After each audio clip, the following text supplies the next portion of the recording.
In the 2022 World Cup final, Kylian Mbappe achieved something nearly impossible in football. He scored 3 goals against Argentina. He won the Golden Boot, and he still walked off the pitch a loser.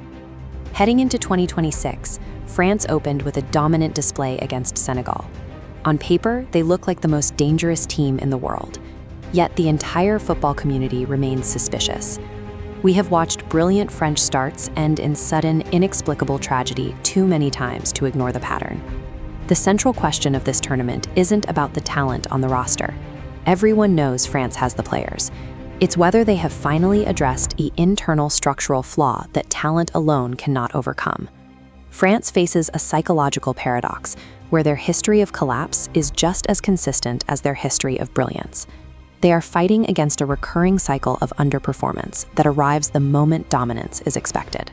To understand the weight of that history, we have to go back to 1998. They won the World Cup on home soil with a team that felt completely inevitable.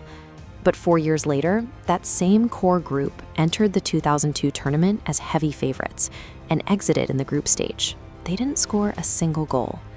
By 2010, the dysfunction became a public spectacle. The squad staged a mutiny against their manager, refusing to leave their bus to train while the cameras were rolling. Even in 2021, the pattern held. France fielded a lineup worth more than any in the history of European football, featuring Mbappe, Benzema, and Griezmann all at the peak of their powers. They blew a late lead against Switzerland and were eliminated on penalties. When you map France's squad quality against their actual tournament finishes, you see these massive, recurring drops. 2002, 2010, and 2021 show a clear systemic vulnerability. The higher the expectations, the more likely a structural or mental failure becomes. This brings us to Didier Deschamps. He is entering his final tournament as manager, and his record is defined by an unyielding pragmatism. He has never cared about beautiful football. He only cares about the defensive architecture required to win knockout games. In a potential matchup against Argentina, Deschamps has designed France to be the ultimate counter-threat. The blueprint relies on the extreme velocity of Mbappe on the left and Ousmane Dembele on the right. When France wins the ball, they push into these wide channels at a speed no defense in this tournament can easily track. This setup targets Argentina's most specific weakness, their aging fullbacks. Molina and Tagliafico are elite tacticians, but if they are caught in a foot race against these wingers in the final 20 minutes of a game, the physical mismatch becomes a crisis. France has the exact tactical configuration needed to dismantle the reigning champions. They have the blueprint, and they have the pace. However, that entire plan depends on a midfield engine that currently has a self-inflicted vulnerability. Deschamps made the controversial decision to leave out 22-year-old Eduardo Camavinga. This is a player coming off a Champions League win with Real Madrid, offering exactly the kind of box-to-box energy a system like this requires. Instead, the manager is trusting his system to N'Golo Kante. He was the heart of the 2018 win, but he is now 35 years old.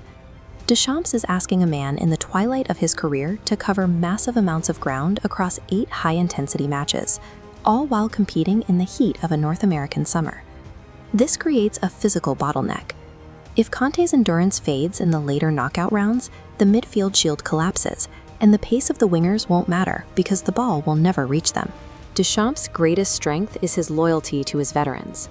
But in 2026, that trust has engineered a flaw that risks triggering another historic collapse. Despite these concerns, France will likely reach the final at MetLife Stadium.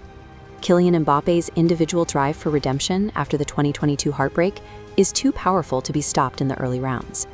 They are anchored by William Saliba, arguably the best center back in the world right now, making their defensive block nearly impossible to break down through the quarterfinals. But once they reach the final, the trophy won't be decided by the defense or the superstars up front. It'll depend entirely on N'Golo Kante's legs. If he is fit for 90 minutes, the blueprint works. But if he tires at the 60-minute mark, the absence of a high-energy engine like Camavinga leaves a vacuum in the center of the pitch that France has no clear way to fill. The fate of the most talented squad in football history rests on a 30-minute gamble. France is betting everything that a 35-year-old man can outrun the heat, the clock, and their own history of collapse.